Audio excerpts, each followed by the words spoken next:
Moi j'étais dehors. Namoni madame ya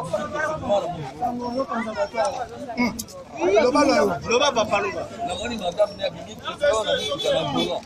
Na barbe. Akei. Baye bazongi mo une demi-heure après. Ndika kenda azomanga la même caméra. Pourquoi tu as la caméra? Ayo solution la question. Yango tobandi. Omoni baye kozo. Biso pe subul. Celui qui a kabimaka tonga. Curieusement vers 5h du matin. Le ballon qui makelele. À 5h du matin, moi j'étais là, qu'est-ce qui s'est passé?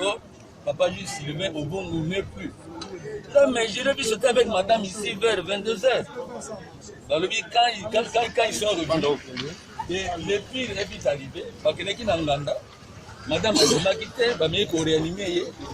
Madame a insisté dans le réanimé, le pire est vite. En tout cas, voilà, tu peux battre, mais il dit que madame a bagé dans Moutuka.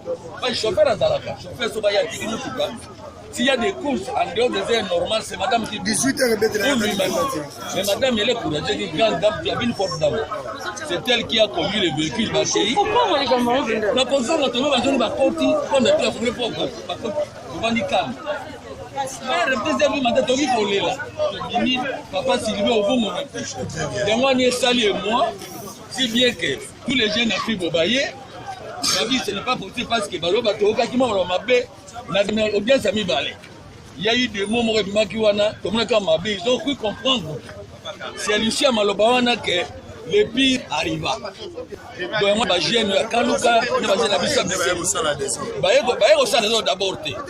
d'abord partir. Comme il y a toujours comme il a boule, toi attaquer Bambila. Il y a un coup de feu Betty, un coup de gaz Betty, à l'issue, il y a un tir que qui n'est pas content.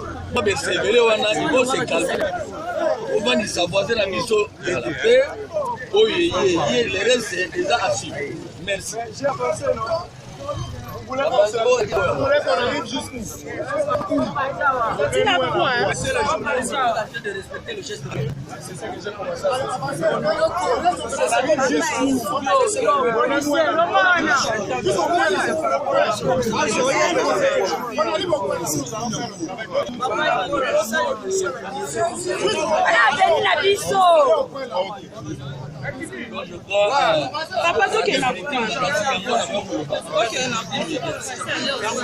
ah, vous avez les quartiers.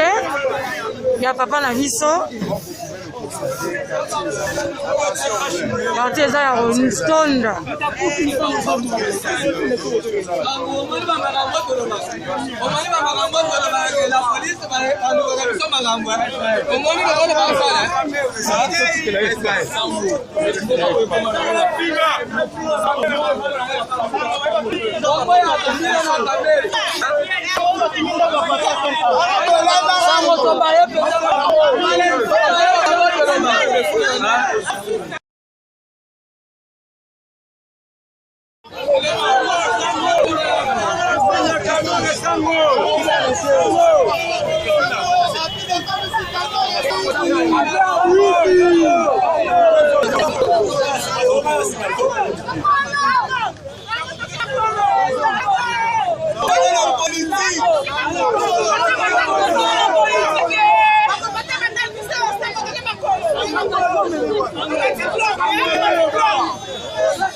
Masasi.